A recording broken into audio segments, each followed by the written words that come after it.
It is mentioned once that there was severe heat and the rainy season cleared. The ponds and lakes started drying up. The fish in the lakes started dying. The herons now turned to the river where there were many fish. The heron caught a thick fresh fish and pressed it in its beak and flew it to sit on a tree and eat it with pleasure.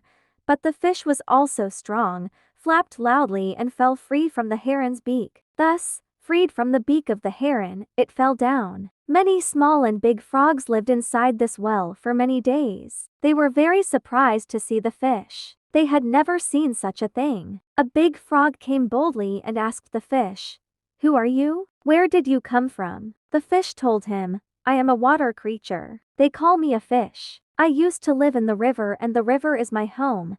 The frog asked in surprise, "What happened to the river?" The fish said, "The river is very long and wide. It has deep water that keeps flowing. Very long and wide. When the water flows, the waves rise and rock us."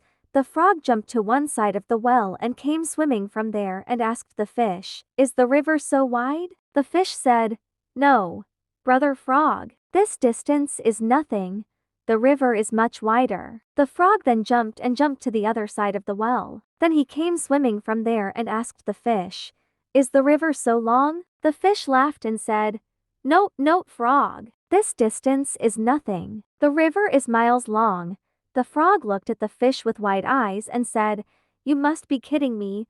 Well, a river can be bigger than our well. You are either kidding me or you must have had a dream. It is a matter of thinking. Where is this long wide well and where is your river?" What would the poor fish have answered? She fell silent and said softly to the frog, "Brother frog, the thing is, until you get out of the well and see the outside world, you won't be sure of anything. If you want to see the world and see new things, get out of the well.